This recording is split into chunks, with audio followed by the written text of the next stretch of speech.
Goed, ek het vir julle hierso gesê, onthou om te werk met die beperkende reagens. Ek is in julle boeke op bladsy 296.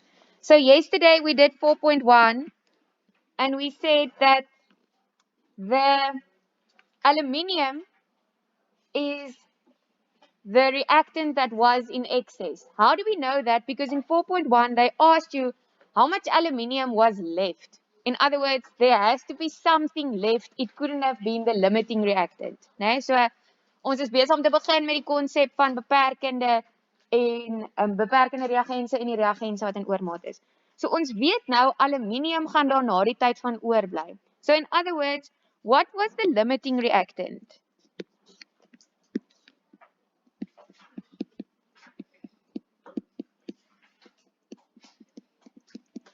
Okay.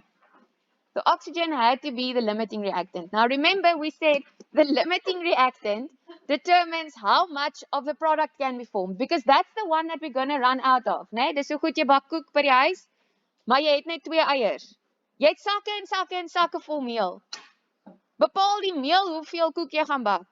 No, the limiting reactant, the one that you're going to run out of, that determines are we eating cupcakes tomorrow or not. Nee? Want dit is die een wat gaan sê, okay, ek het net 2 eiers, van al die ander het ek meer as genoeg, daar gaan oorbly na die tyd, maar die 2 eiers gaan bepaal hoeveel koek kan ek actually bak. Okay, so oxygen is the limiting reactant. We're going to use all of the oxygen. In other words, if they ask you in 4.2, how much mole of the aluminium oxide was formed, so I asked you guys to also calculate the mass. Maar ons gaan nou eers almal die mol doen, want jy moet in elk geval daar begin. Dan is die 2 goed waarna jy gaan kyk, die suurstof en die aluminiumoksied. Do you guys see I leave the aluminium out of this because the aluminium is the reactant that was in excess. So I'm not going to look at that. That doesn't determine how much of the product is formed. Okay, goed. Dan gaan jy terug na jou gebalanseerde vergelyking toe. Altyd jou gebalanseerde vergelyking en jy sê die verhouding van suurstof tot aluminiumoksied is 3:2. Are all of you sure where I got that? From the balanced equation, they react in a 3:2 relationship. Hoeveel suurstof het ons? 2, né? As jy terug gaan en jy gaan lees mooi. Hulle sê vir jou 'n mengsel het 3 mol aluminium en 2 mol suurstof. Okay, so daai hele 2 mol gaan reageer. Nou wil ons uitwerk hoeveel van die aluminiumoksied gaan vorm. So I cross multiply.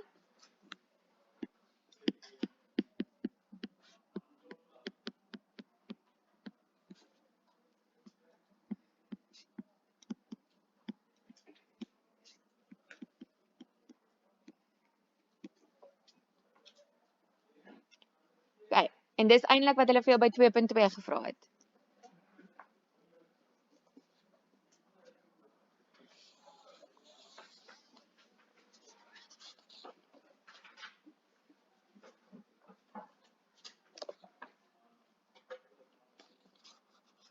Okay, but I asked you guys to add another question there. I asked you for the mass of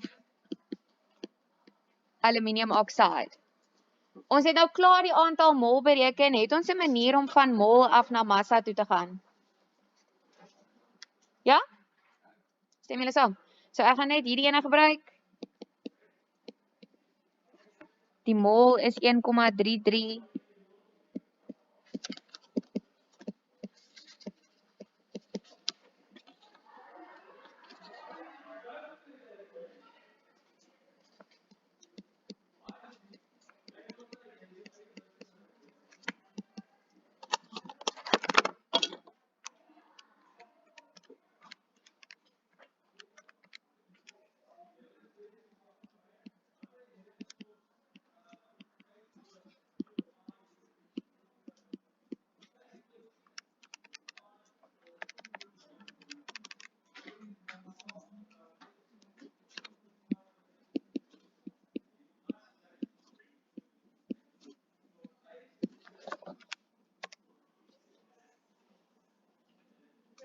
Ek het myne 333 hou, so ja.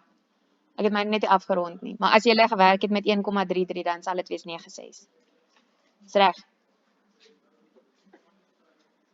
Wie het hom so?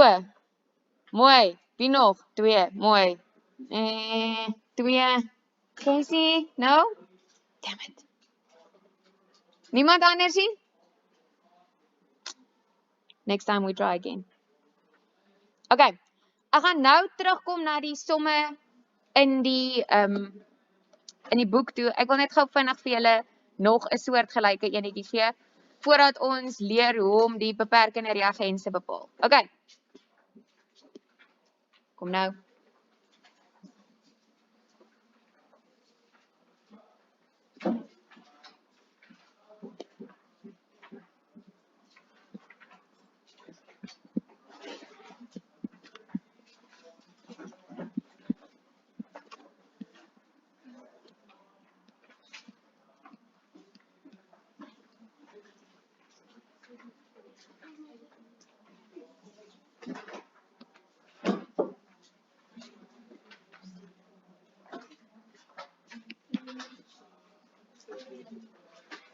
Okay.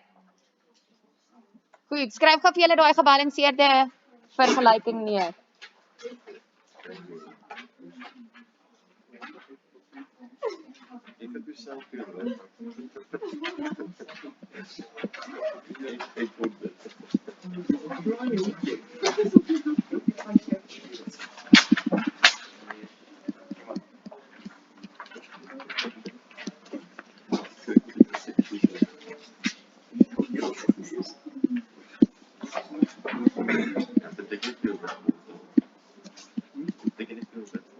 Ek gaan hom nou in Afrikaans ook skryf.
Okay.